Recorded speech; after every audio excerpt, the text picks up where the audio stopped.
Hello, everybody, and welcome back to another episode of Deep Thoughts. And it is finally time. We have finally gotten to Attack on Titan, Season 3, Part 2, Episode 1.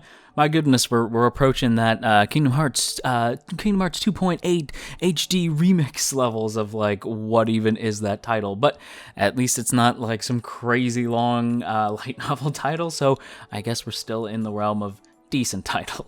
That said, though, the episode is most certainly above decent, and I'm just gonna go ahead and get into it. I got nothing to say off the top.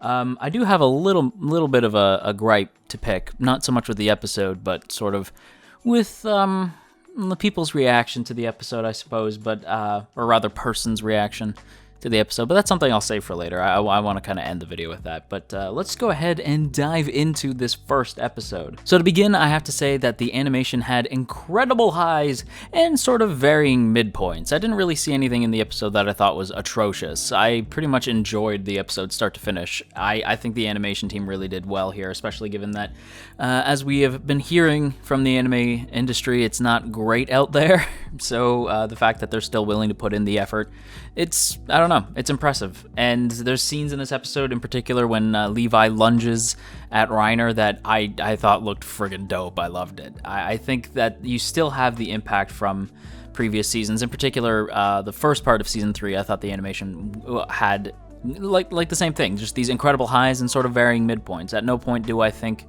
the animation in part 1 of Season 3 was ever really bad, and in this episode that continues. I don't think there's anything bad about the animation here, despite what people in the Twitterverse may tell you. I thought the animation was friggin' stellar. Do I think that they reused things from it, from previous episodes rather? Yeah, and you can see that most certainly in the opening. The opening is, maybe just judging again off first impressions, not my favorite opening so far. There's definitely things that I think could have improved. I think the reuse of animation and even just straight up reuse of scenes sort of holds it back a little bit, and it's not really Link to Horizon's best song. However, it still carries that Attack on Titan hype. It's still, like, I was still like, oh man, we got a big battle ahead. We got some crazy moments coming, I could definitely tell.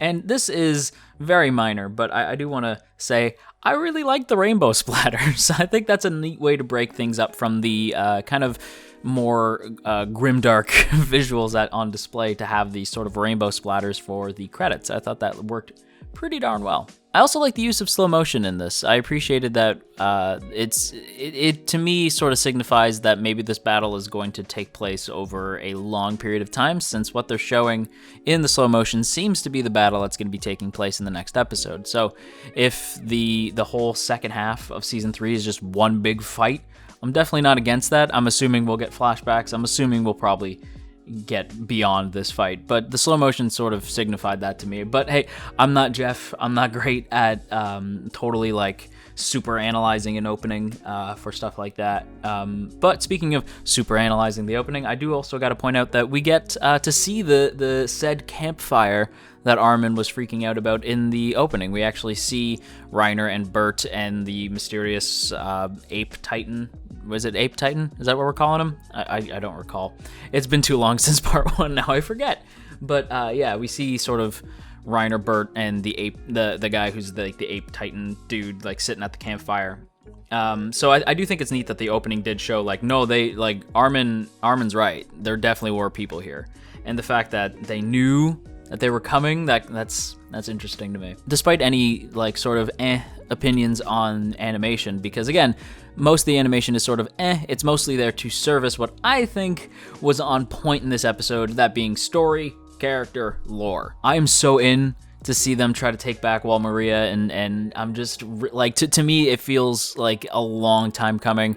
It's there's been a lot of series lately that have felt like a long time coming, and this is no exception. And seeing the mission finally commencing after years, it's really friggin' dope. And of course, it can't be Attack on Titan without things, not going according to plan, and humanity being tested once again. And of course, my husband Erwin doing the whole, like, humanity versus Titan. It's all gonna come. It's all coming to a head here. Who's gonna come out on top?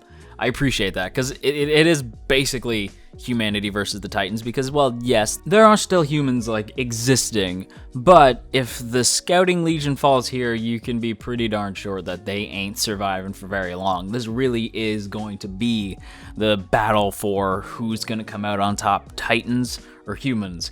Now, it is horribly one-sided, as it always is with Attack on Titan. I do think they are in tremendous shit, and I don't know how they're going to get on top. That said, maybe it's going to be thanks to Armin, who they do establish as being the brains of the operation.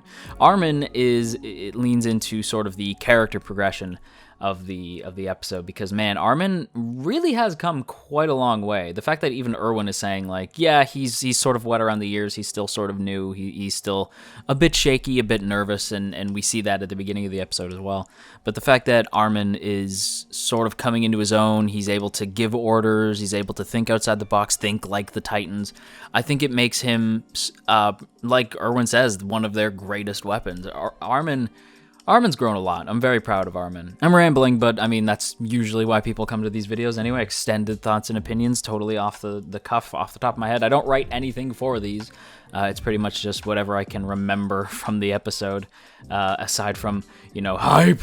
I do want to establish that we also get some character progression for Eren as well. Eren has this sort of moment where or maybe not even character progression as much as just character reassurance. I don't know, just a neat little character beat for Eren. That being when we see him shaking and he's trying to hold the lantern, and he actually has to hold his arm still because he's so nervous and so scared about what they're going up against.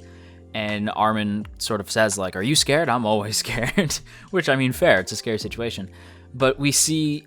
I almost said Erwin. We see Eren sort of explain how it is that he's able to do the things that he can do without freezing in fear, and it's because of Armin. I can see why people ship it, because, my god, these two literally live for each other.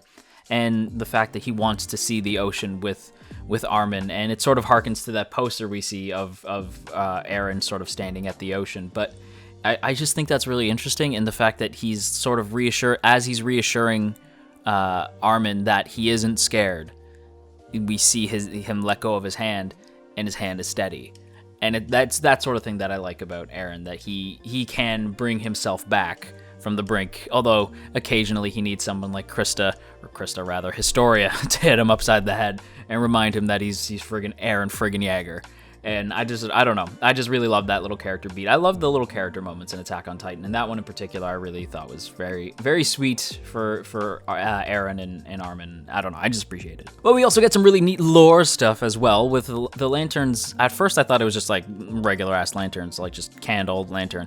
But it's actually the material they use from the cave when they face off with Rod Reese, the sort of like crystals that they find in the cave. That's what's powering those lanterns. And they say that those lanterns actually give off more light than you would typically get with a regular lantern. So it's going to be helpful for them going forward, and I like that. I like that they're taking stuff from the world and actually incorporating it in. It's not just regular-ass lanterns that you'd find in any story. It's specifically lantern powered by the light found in that crystal cave when they fought Rod Reese. I don't know. I think that's really neat. As always, I think Attack on Titan's biggest strength is its characters, its story, and its world and lore. Does the rad-ass animation help? Yeah, and there's definitely some rad-ass animation in here. The hype is real. I cannot wait. For next week. It's here. It's finally friggin' here, and I'm so excited. That said, I do want to quickly establish that there are some folks who are not so excited, and I recognize that. I recognize that Attack on Titan isn't everybody's cup of tea, and I recognize that some people, like myself, like to point out both the positives and the negatives when it comes to things. But there are some people who only like to point out the negative because it gets them attention. To quote Kevin Smith, it costs nothing to encourage an artist. And yeah, I recognize that not every artist does great work. But if you want to help them improve so that you actually get something cool out of that artist, maybe you don't complain on Twitter 24/7. Maybe you point out something you enjoyed about the episode. It's not exactly hard. And if you don't like that opinion, that's totally fine, because opinions are like assholes.